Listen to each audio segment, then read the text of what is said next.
Si on veut éviter d'attraper le coronavirus, il faut tout éviter. Voilà. Donc il faut éviter de toucher quoi que ce soit parce qu'on sait que le virus peut vivre sur des surfaces inertes. Il faut éviter de se toucher les yeux. Il faut éviter. Bon, on peut pas. C'est pas possible. On peut pas vivre comme ça. C'est un virus qui nous vient de Chine. On ne sait pas très bien comment il est parti de là-bas. On parle beaucoup du pangolin, qui est un animal qu'on mange en Chine. Les coronavirus, il y en a plein les animaux. Sauf que là, il y en a un qui est sorti, qui a muté, c'est-à-dire qui s'est transformé pour pouvoir contaminer les hommes. Les symptômes sont très similaires. On a une fièvre au-delà de 38, des maux de tête, on se sent un peu patraque. On a ce qu'on appelle un syndrome grippal, ce qui nous pose problème à nous médecins parce qu'on ne sait pas si c'est la grippe ou si c'est le coronavirus. Ce qui nous arrangerait, c'est que la grippe, qui est en ce moment en France, s'en aille. Et là, on n'aura plus que le coronavirus, ce qui fait que si on a un syndrome grippal face à un patient, on se dira plus probablement c'est le corona et non pas la grippe.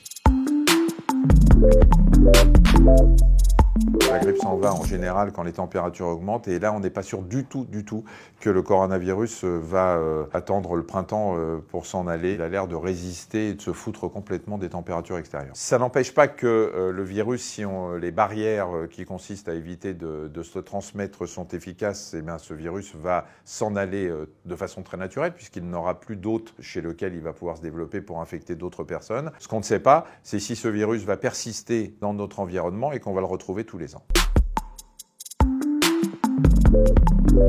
On peut être porteur du virus sans développer de symptômes, c'est ce qu'on appelle des porteurs sains. Ces porteurs sains sont vecteurs du virus, c'est-à-dire qu'on ne ressent aucun symptôme, donc on ne se protège pas. Pourtant, on a le virus dans le nez, dans les postillons, et on va le refiler à tout le monde. C'est un des problèmes qui fait que l'épidémie peut enfler un petit peu.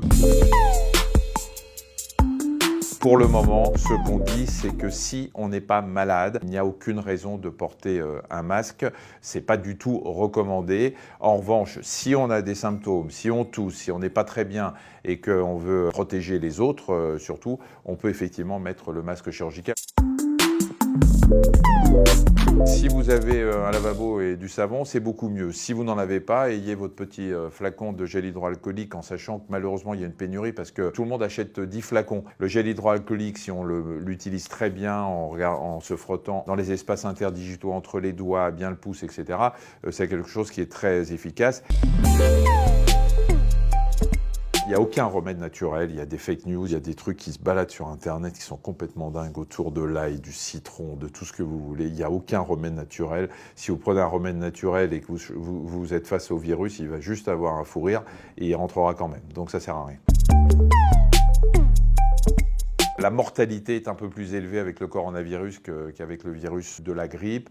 Il y a une plus grande contagiosité aussi à partir du coronavirus. C'est exactement comme pour la grippe. Ce sont des infections pulmonaires qui entraînent des insuffisances respiratoires graves, qui décompensent et qui peuvent entraîner le décès. Ça ne touche aujourd'hui, en tout cas d'après nos connaissances, que les gens qui ont des maladies, ce qu'on appelle une comorbidité en médecine, c'est-à-dire qu'ils ont un état général altéré par d'autres maladies chroniques qui traînent depuis longtemps. On sait aujourd'hui que les diabétiques, que les hypertendus, que les gens qui ont des problèmes cardiovasculaires, que tous ceux qui ont des problèmes respiratoires chroniques sont plus sensibles au coronavirus.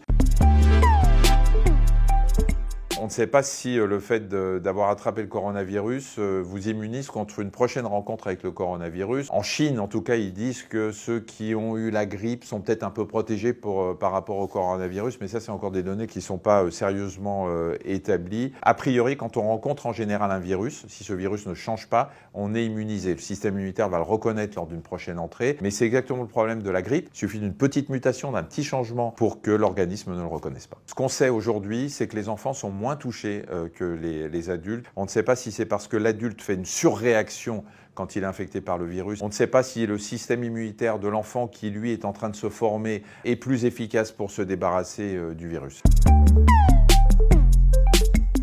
On travaille toujours sur un vaccin à partir du génome, c'est-à-dire à partir du matériel génétique du virus. Et c'est à partir de ce matériel génétique et de l'enveloppe du virus qu'on essaye d'établir des vaccins pour injecter la carte d'identité du virus sans qu'on tombe malade, bien évidemment. Il est probable, je pense avec tous les labos qui bossent dessus en ce moment, que dans 6, 8, 10 mois peut-être on ait un vaccin, mais il est fort probable aussi que quand on aura le vaccin, l'épidémie sera partie. Alors si jamais le virus revient, au moins on aura le vaccin.